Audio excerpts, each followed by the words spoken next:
Salam. Selamat hari Minggu. Tuhan senantiasa memberkati kita semua, dan kita selalu berdoa agar kita semua dalam keadaan sehat walafiat, dan kita selalu semangat beribadah di rumah kita masing-masing supaya Tuhan senang dan memberkati kita semua. Bapak Ibu saudara-saudara kasih Tuhan, renungan firman Tuhan Minggu 20 Desember 2020 ini kita ambil dari Matius pasal 2 ayat 1 sampai 12 dengan tema kedatangan Yesus ke dunia agar semua manusia menyembah Yesus. Bapak Ibu saudara-saudara yang kasih Tuhan, sebelum kita membaca firman Tuhan, marilah kita lebih dahulu berdoa kepada Tuhan. Bapa di dalam surga, Saat ini kami datang kepadamu mengucap syukur atas anugerah dan kasih sayang Tuhan bagi kami, di mana Tuhan selalu menjaga kami, memelihara kami, memberkati hidup kami semua, memberkati anak-anak kami, memberkati pekerjaan kami, bahkan memberkati pelayanan kami.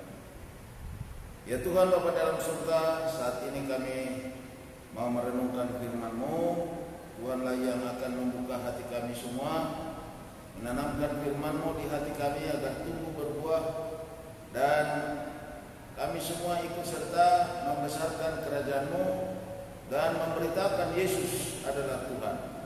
Berkati kami semua ya Tuhan, umat-Mu, kami serahkan ke dalam tangan-Mu jam pemberitaan firman-Mu, dalam nama Tuhan Yesus kami berdoa dan bersyukur kepada Tuhan. Amin. Kita membaca Matius pasal 2 ayat 1 sampai 12. Orang-orang Majus dari timur. Sesudah Yesus dilahirkan di Bethlehem di tanah Yudea pada zaman Raja Herodes, datanglah orang-orang Majus dari timur ke Yerusalem dan bertanya-tanya, di manakah dia, raja orang Yahudi yang baru dilahirkan itu? Kami telah melihat bintangnya di timur, dan kami datang untuk menyembah dia. Ketika Raja Herodes mendengar hal itu, terkejutlah ia beserta seluruh Yerusalem. Maka dikumpulkannya semua imam, kepala, dan ahli Taurat bangsa Yahudi. Lalu dimintanya keterangan dari mereka, di mana Mesias akan dilahirkan. Mereka berkata kepadanya, di Bethlehem di tanah Yudea, karena demikianlah ada tertulis dalam kitab Nabi. Dan engkau Bethlehem tanah Yehuda, engkau sekali-kali bukanlah yang terkecil di antara mereka yang memerintah Yehuda, karena daripadamulah akan bangkit seorang pemimpin yang akan menggembalakan umatku Israel. Lalu dengan diam-diam Herodes memanggil orang-orang Majus itu dan dengan teliti bertanya kepada mereka, bila mana bintang itu nampak? Kemudian ia menyuruh mereka ke Bethlehem, katanya, pergi dan selidikilah dengan seksama hal-hal mengenai anak itu, dan segera sesudah kamu menemukan dia, kabarkanlah kepadaku supaya aku pun datang menyembah dia. Setelah mendengar kata-kata raja itu, berangkatlah mereka, dan lihatlah, bintang yang mereka lihat di timur itu mendahului mereka hingga tiba dan berhenti di atas tempat di mana anak itu berada. Ketika mereka melihat bintang itu, sangat bersukacitalah mereka. Maka masuklah mereka ke dalam rumah itu dan melihat anak itu bersama Maria, ibunya, lalu sujud menyembah dia. Mereka pun membuka tempat harta bendanya dan mempersembahkan persembahan kepadanya, yaitu emas, kemenyan, dan mur. Dan karena diperingatkan dalam mimpi supaya jangan kembali kepada Herodes, maka pulanglah mereka ke negerinya melalui jalan lain. Demikianlah dasar renungan kita, yang berbahagialah kita semua yang selalu merenungkan firman Tuhan dan melakukannya dalam hidup kita sehari-hari. Bapak Ibu saudara-saudara yang dikasihi Tuhan, goal atau sasaran utama saya dengan firman Tuhan ini adalah, pertama, agar umat Yesus Kristus dalam merayakan Natal atau kelahiran Tuhan Yesus kurang lebih 2000 tahun yang lalu, jangan sampai lupa untuk menyembah Yesus dalam semua ibadah dan perayaan Natal tersebut. Dan yang kedua, agar semua umat Tuhan Yesus ikut serta memberi jawab dan memberitakan kepada umat manusia bahwa kedatangan Yesus ke dunia melalui kelahirannya adalah agar semua umat manusia menyembah Yesus.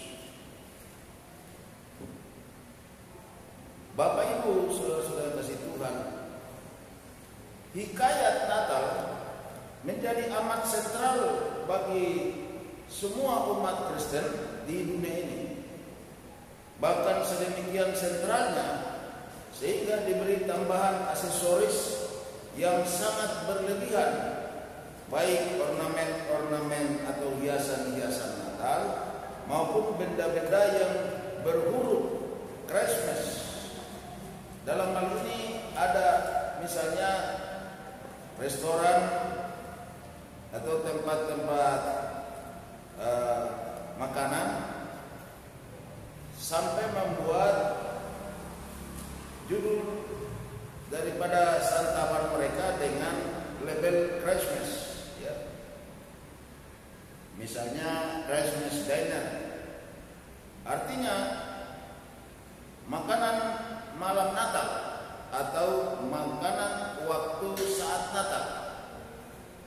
Ada juga toko-toko menarik pengunjung dengan diskon besar, lalu menulis besar-besar di depan tokonya spesial diskon Christmas shopping. Kata Christmas atau Inggris berarti ditujukan untuk hari Natal. Itu berasal dari kata Christus Maise, frasa dalam bahasa Inggris yang berarti Mass of Christ, ya, Mass of Christ atau Misa Kristus, yang kemudian kata Christmas ini dipakai banyak orang, terutama di Eropa dan Amerika, menyapa satu sama lain dengan Merry Christmas. Artinya selamat hari Natal, selamat hari kelahiran Yesus Kristus. Kata Merry Christmas adalah kata terpopuler di suasana Natal bulan Desember di luar negeri, ya. Kalau di Indonesia biasa kita menyapa, saling menyapa selamat hari Natal. Tapi kalau di luar negeri itu Merry Christmas. Bapak Ibu saudara-saudara kasih Tuhan, bila tiba kita merayakan Natal atau kelahiran Tuhan Yesus, bukanlah berarti kita bernatal ria atau bersenang-senang dalam perayaan yang kita kemas sedemikian rupa. Kita harus kembali kepada hakikat Natal itu, hakikat daripada lahirnya Yesus Kristus, atau Allah memiliki tujuan. Yesus menjadi manusia itu apa tujuannya? Yaitu supaya kita jangan sampai salah di hadapan Allah, sehingga Allah tidak senang terhadap segala macam perayaan-perayaan kita. Yesus lahir di Bethlehem di kandang domba kurang lebih 2000 tahun lalu. Ada tujuan. Ada tujuan Allah menjadi manusia di dalam Yesus Kristus. Di dalam bacaan firman Tuhan Matius 2 ayat 1 sampai 12 dapat kita ketahui jelas bahwa orang yang menyambut kelahiran Yesus atau kedatangan Allah menjadi manusia adalah untuk menyembah Yesus. Yang kita sudah baca tadi di dalam Matius pasal 2 ayat yang kedua kita baca kembali dan bertanya-tanya, di manakah dia raja orang Yahudi yang baru dilahirkan itu? Kami telah melihat bintangnya di timur dan kami datang untuk menyembah dia. Di dalam ayat 10 sampai 11 di sana juga dikatakan, ketika mereka melihat bintang itu sangat bersukacitalah mereka, maka masuklah mereka ke dalam rumah itu dan melihat anak itu bersama Maria ibunya, lalu sujud menyembah dia.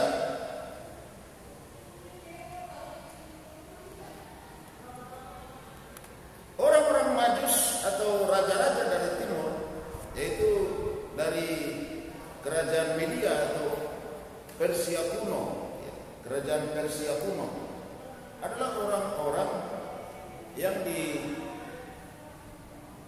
sebagai orang bijaksana yang digerakkan Tuhan.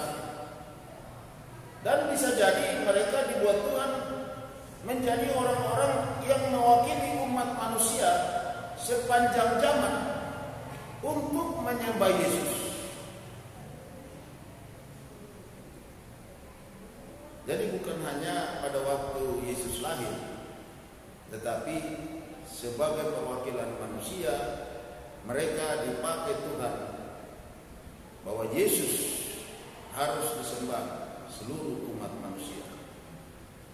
Jadi tujuan Allah menjadi manusia adalah agar semua umat manusia itu menyembah Yesus. Itu tujuannya. Mengapa semua umat manusia diharapkan untuk menyembah Yesus? Ada 3 hal yang perlu kita perhatikan sesuai dengan firman Tuhan. Mengapa umat manusia harus menyembah Yesus? Yang pertama, karena Yesus adalah Tuhan. Berita-berita kelahiran Yesus atau berita Natal telah menguatkan pendapat ini bahwa Yesus adalah Tuhan. Ada 3 rekomendasi atau penguat dari berita Natal atau berita kelahiran Yesus yang ada di Alkitab. Yang pertama dalam Lukas 1 ayat 31 sampai 33. Lukas 1 ayat 31 sampai 33. Sesungguhnya engkau akan mengandung dan akan melahirkan seorang anak laki-laki, dan hendaklah engkau menamai dia Yesus. Ia akan menjadi besar dan akan disebut Anak Allah yang Maha Tinggi, dan Tuhan Allah akan mengaruniakan kepadanya tahta Daud bapa leluhurnya. Ayat 33. Dan ia akan menjadi raja atas kaum keturunan Yakub sampai selama-lamanya, dan kerajaannya tidak akan berkesudahan. Di sini ada acuan kita tentang bahasan Yesus adalah Tuhan. Malaikat yang menjumpai Maria mengatakan dalam ayat 32, ia akan menjadi besar dan akan disebut Anak Allah yang Maha Tinggi. Istilah Anak Allah yang ditujukan sebagai sebutan kepada Yesus merujuk kepada kesamaan hakikat Yesus sama dengan Allah. Seperti yang dikatakan di dalam Yohanes pasal yang pertama, ayat yang pertama dikatakan, pada mulanya adalah firman, dan firman itu bersama-sama dengan Allah, dan firman itu adalah Allah. Dan di dalam ayat 14 dikatakan, firman itu telah menjadi manusia dan diam di antara kita, dan kita telah melihat kemuliaannya, yaitu kemuliaan yang diberikan kepadanya sebagai anak tunggal Bapa, penuh kasih karunia dan kebenaran. Di dalam Yohanes pasal 5 ayat 18, di sana dikatakan, Yohanes 5 ayat 18, sebab itu orang-orang Yahudi lebih berusaha lagi untuk membunuhnya, bukan saja karena ia meniadakan hari Sabat, tetapi juga karena ia mengatakan bahwa Allah adalah Bapanya sendiri. Dengan demikian menyamakan dirinya dengan Allah.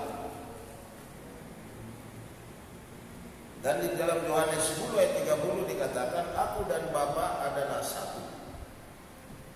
Kemudian dalam ayat 33 dikatakan, Lukas 1 ayat 33, bahwa kerajaannya tidak akan berkesudahan. Kerajaan apapun di dunia ini ada batasnya. Bisa hancur, dan kerajaan itu juga bisa tidak ada lagi. Karena saling berperang, satu kerajaan mengalahkan kerajaan yang lain, yang akhirnya kerajaan satu lenyap atau hancur, tidak ada lagi kerajaan yang tidak berkesudahan hanyalah milik Allah, hanyalah milik Tuhan kita. Jadi raja di dalam kerajaan yang abadi tidak akan berkesudahan adalah Tuhan Allah semata, bukan manusia. Rekomendasi lain dalam berita Natal bahwa Yesus adalah Tuhan ada di dalam Matius 1 ayat 21, yaitu bahwa Yesus menyelamatkan manusia dari dosa. Itu yang diberitakan di dalam Matius 1 ayat 21. Tidak ada dan tidak bisa manusia yang berdosa atau dosa bawaan dari Adam dan Hawa. Artinya tidak ada manusia yang tidak berdosa. Sehingga di dalam Roma 3 ayat 23 dikatakan bahwa semua manusia telah berdosa sehingga telah hilang kemuliaan Allah. Hanya Tuhan Allah kita lah yang tidak berbuat dosa. Jadi semua manusia sudah berdosa. Dan rekomendasi yang ketiga bahwa Yesus lahir membawa kesukaan besar seluruh bangsa. Di dalam Lukas 2 ayat 10, Yesus membawa kesukaan besar untuk seluruh bangsa. Di dalam Lukas pasal 2 ayat 10 dikatakan demikian. Lalu kata malaikat itu kepada mereka, jangan takut, sebab sesungguhnya aku memberitakan kepadamu kesukaan besar untuk seluruh bangsa. Jadi universal. Berita kelahiran Yesus universal untuk seluruh bangsa.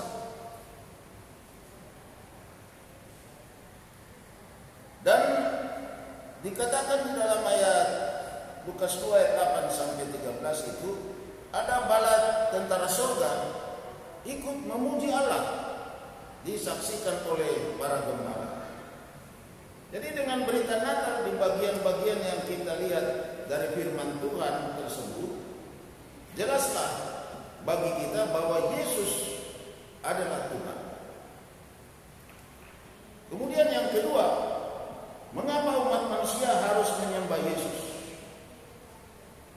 Jawabannya adalah karena Yesus menyelamatkan manusia dari dosa. Seperti yang dikatakan tadi di dalam Matius pasal yang pertama ayat yang ke-21, di mana di sana dikatakan kepada Yusuf, ia akan melahirkan anak laki-laki dan engkau akan menamakan dia Yesus, karena dialah yang akan menyelamatkan umatnya dari dosa mereka.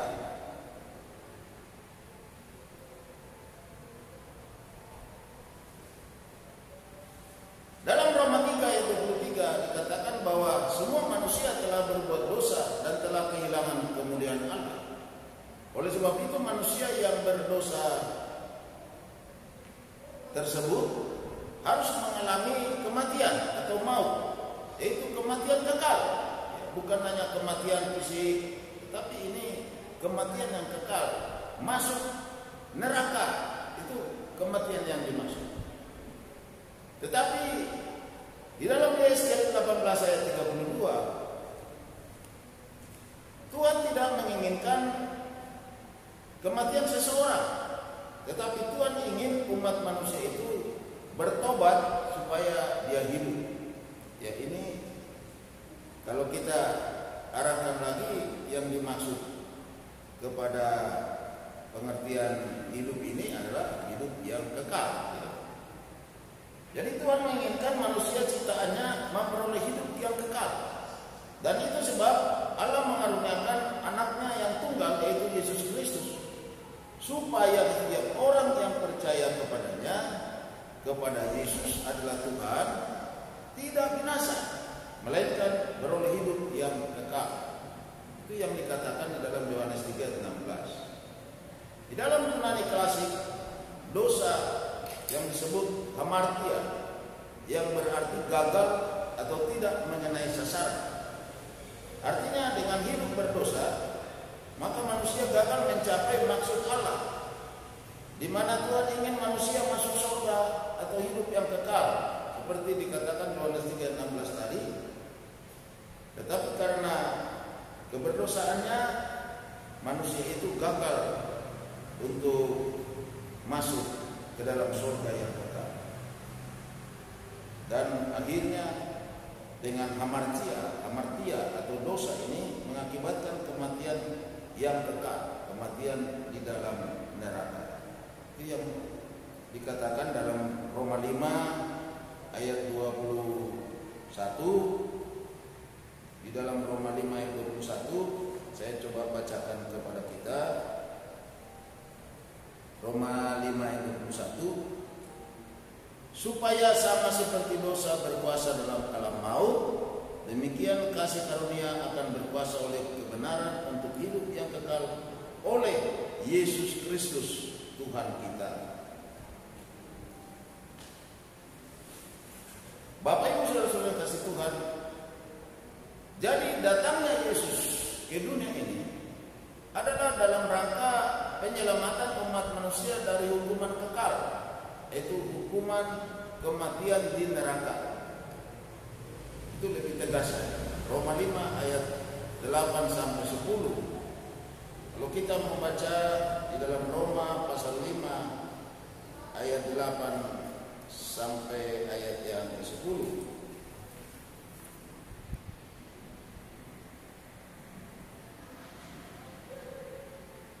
Akan tetapi Allah menunjukkan kasih-Nya kepada kita oleh karena Kristus telah mati untuk kita ketika kita masih berdosa.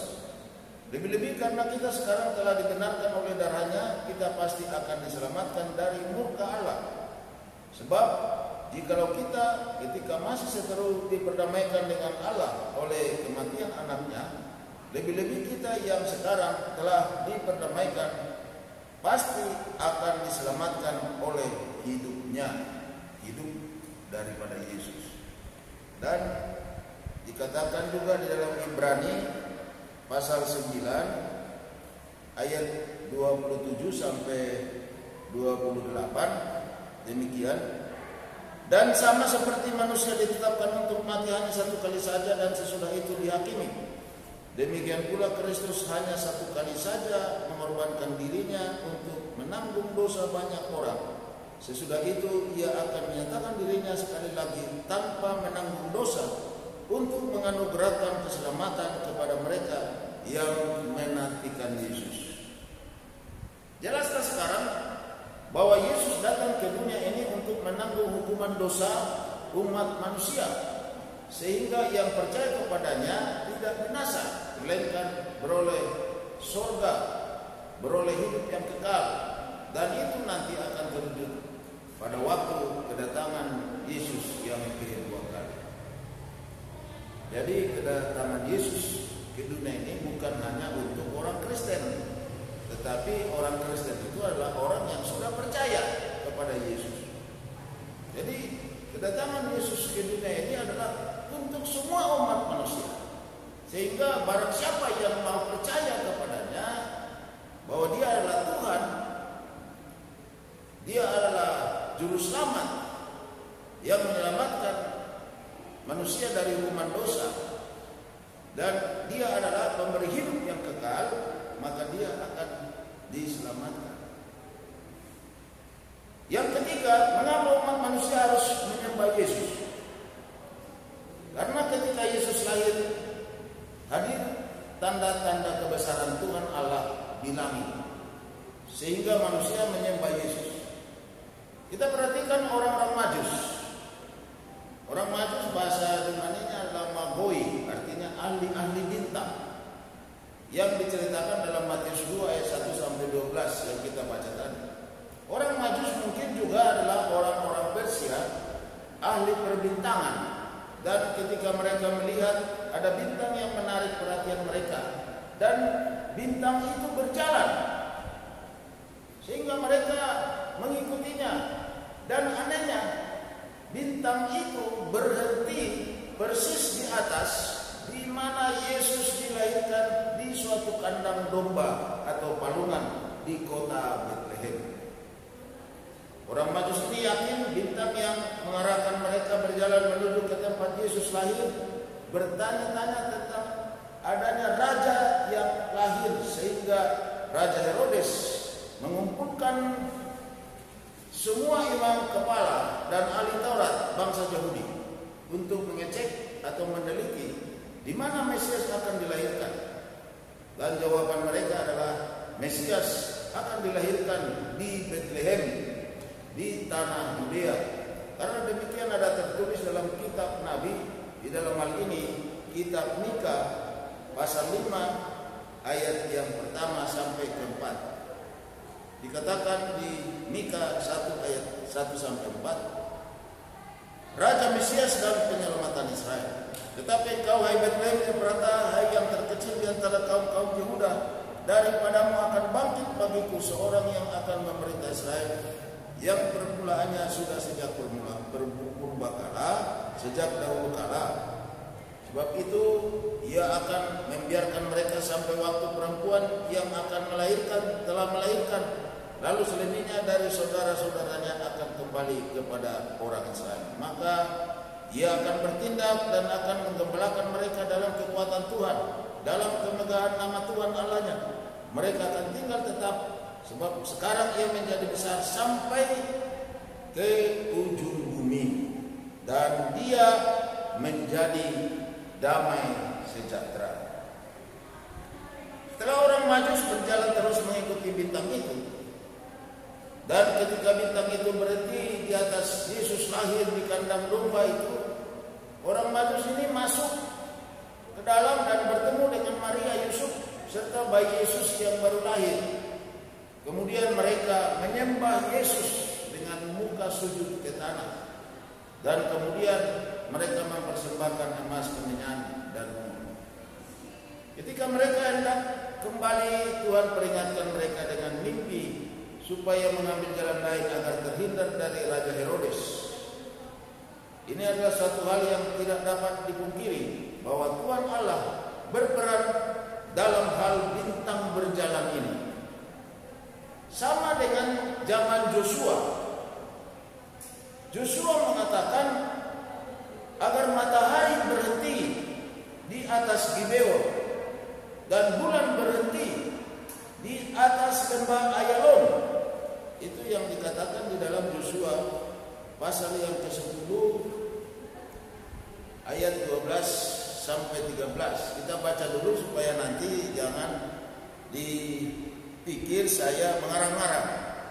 Di dalam Joshua pasal 10 ayat yang ke-12 sampai 14, pernah matahari tidak bergerak bahkan hampir sepanjang hari, dan bulan juga tidak bergerak. Di dalam Joshua 10 ayat 12, lalu Joshua berbicara kepada Tuhan pada hari Tuhan menyerahkan orang Amori itu kepada orang Israel. Ia berkata di hadapan orang Israel, matahari, berhentilah di atas Gibeon, dan engkau bulan di atas lembah Ayalon. Maka berhentilah matahari dan bulan pun tidak bergerak, sampai bangsa itu membalaskan dendamnya kepada musuhnya. Bukankah hal itu telah tertulis dalam kitab orang jujur? Matahari tidak bergerak di tengah langit, dan lambat-lambat terbenam kira-kira sehari penuh. Belum pernah ada hari seperti itu, baik dahulu maupun kemudian, bahwa Tuhan mendengar permohonan seorang manusia secara demikian. Sebab yang berperang untuk Israel ialah Tuhan. Jadi hal bintang berjalan yang menuntun orang Majus ini itu adalah peran dari kuasa Allah, peran dari Allah sendiri. Sama dengan Joshua mengatakan matahari berhenti, bulan berhenti, matahari pun tidak bergerak dan bulan pun tidak bergerak. Demikian juga kita melihat lagi rekomendasi lain, bahwa malaikat Gabriel datang dari langit ke tempat di mana Maria tinggal untuk memberitahukan bahwa Maria akan mengandung serta akan mengandung dari Roh Kudus, seperti yang dikatakan di dalam Lukas 1 ayat 26 sampai 35. Saya pikir ini tidak usah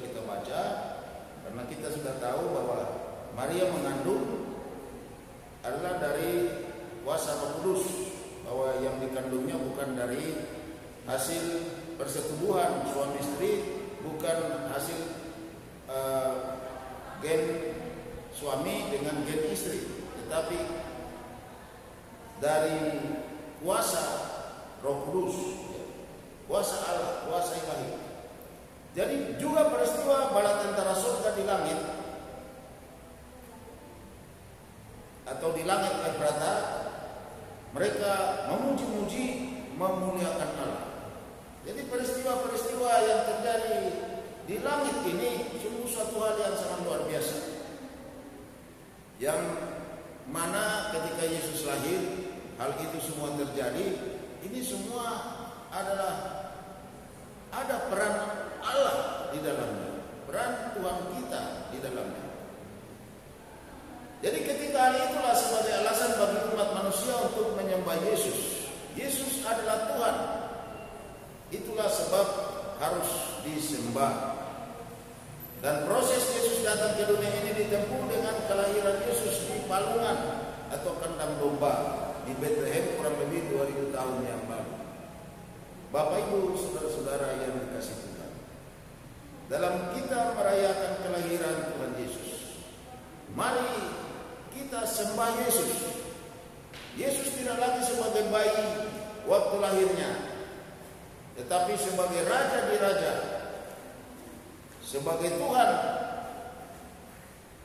di dunia dan Tuhan di surga, seperti yang dikatakan di dalam Matius pasal yang ke-20, Matius terakhir pasal yang ke-28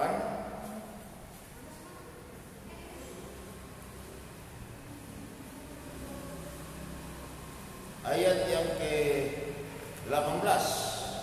Yesus mendekati mereka dan berkata, "Kepadaku telah diberikan segala kuasa di surga dan di bumi." Bapak Ibu saudara-saudara kasih Tuhan, kita masuk dulu kepada satu ilustrasi tentang yang mengabaikan yang dirayakannya. Ada satu keluarga kaya raya, mereka merayakan kelahiran bayinya, dan mereka tinggal di daerah yang sangat dingin. Jadi ketika orang-orang yang diundang ke sana semua pakai mantel yang tebal dan juga jaket yang tebal. Jadi ketika undangan tiba di rumahnya,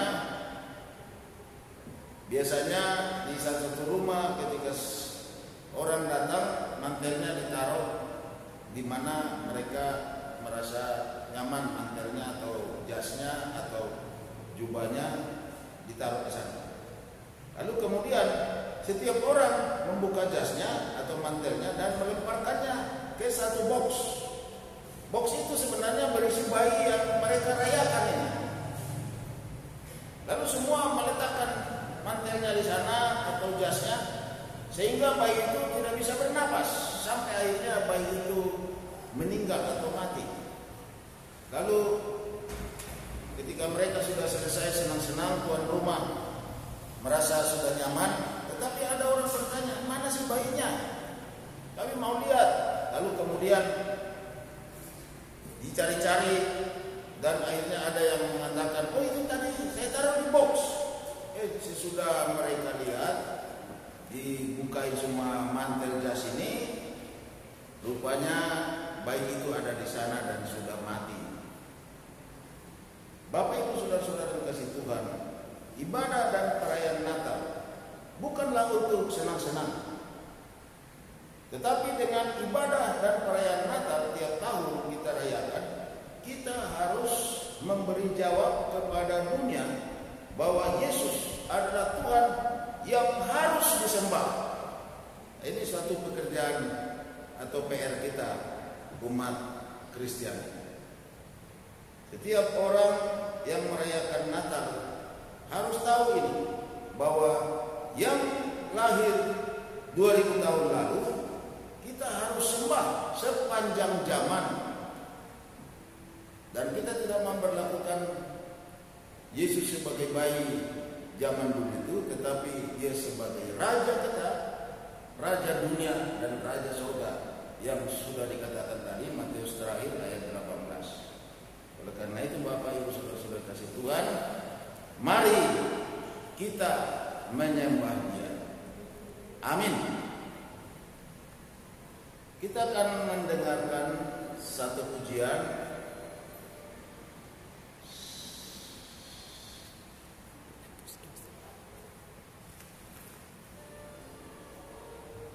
yaitu dengan lagu penebus dosa.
Bapa di surga, saat ini kami datang kepadamu mengucap syukur. Kami sudah beribadah, sudah merenungkan firman-Mu. Tuhan, berkatilah kami supaya kami selalu menyenangkan hati Tuhan dan terhindar daripada berbagai kesalahan yang mengakibatkan Tuhan tidak senang dengan kami hanya fokus kepada perayaan merayakan bayi lahir, tapi kami tidak fokus kepada bahwa maksud kedatangan-Mu dengan lahir-Mu di Bethlehem di Palungan adalah agar semua umat manusia menyembah Engkau. Berkatilah kami ya Tuhan, supaya kami selalu memuliakan nama-Mu, supaya kami juga selalu bisa menjawab segala hal ketika orang bertanya bahwa Yesus lahir untuk apa, dan supaya kami bisa memberitakan Yesus itu adalah Tuhan. Berkatilah Tuhan hidup kami semua, pelayanan kami, berkati pekerjaan kami masing-masing, anak-anak yang sudah menyelesaikan ujian-ujian mereka secara online. Tuhan berkati generasi kami ini supaya menjadi generasi yang takut akan Tuhan, generasi yang mengasihi Tuhan, dan generasi yang sukses kelak. Berkati orang tua dengan segala kerjaan usaha supaya segala yang dibutuhkan anak-anak kami untuk bersekolah maupun yang lain semua terpenuhi. Kami serahkan kepadamu, biarlah Tuhan yang selalu memberi rezeki yang baik bagi kami. Apa saja yang kami kerjakan, kami usahakan selalu ada hasilnya. Bapa di surga, kami juga berdoa agar Tuhan memberkati saudara-saudara kami yang sakit. Tuhan jamah, Tuhan sembuhkan mereka, baik yang masih diopnam di rumah sakit maupun juga yang ada di rumah yang masih belum sembuh. Tuhan jamah, Tuhan sembuhkan semua. Ini adalah anak-anak-Mu. Biarlah Tuhan mereka yang memerlukan pertolongan-Mu, Tuhan jangan lewati mereka. Tuhan, dengan belas kasihan-Mu itulah kami berharap dan terwujud terjadi dalam hidup mereka untuk mereka bisa baik, sehat dan sembuh. Bapa di surga, berkatilah bangsa dan negara kami, berkati Bapak Presiden kami, Wakil Presiden kami, dan juga lembaga-lembaga tinggi negara untuk bisa mereka bekerja keras sampai hadirnya vaksin bagi masyarakat di Indonesia ini, sehingga kami semua ya Tuhan bisa beraktivitas tanpa was-was, dan kami tetap walaupun sudah divaksin tetap menjaga protokol kesehatan. Berkatilah Tuhan Bapak Presiden kami, Wakil Presiden, dan lembaga-lembaga negara untuk bisa mengatur perekonomian kami supaya tetap baik, dan Tuhan memberkati khususnya Bapak Presiden kami, Wakil Presiden kami supaya sehat senantiasa. Bapa di surga, kami juga berdoa kepadamu, kami serahkan ke dalam tangan-Mu seluruh rencana-rencana untuk kami bisa merayakan Natal dan juga Tahun Baru. Tuhan memberkati semua. Terpuji-pujilah nama-Mu Tuhan kekal selamanya. Sekali lagi kami berdoa kepadamu, memohon belas kasihan-Mu, jauhkan kami semua dari virus COVID-19 ini, agar kami bisa beraktivitas, bisa bekerja, dan bisa melayani Tuhan. Inilah doa kami semua yang kami panjatkan kepada Tuhan dalam nama Tuhan kami Yesus Kristus, Tuhan dan Juru Selamat kami yang hidup. Dan marilah kita menerima berkat daripada Tuhan. Tuhan memberkati engkau dan melindungi engkau. Tuhan menyinari engkau dengan wajah-Nya dan memberi engkau kasih karunia. Tuhan menghadapkan wajah-Nya kepadamu dan memberi engkau damai sejahtera di dalam Kristus Yesus, dalam bimbingan Roh Kudus dari sekarang sampai selama-lamanya. Amin.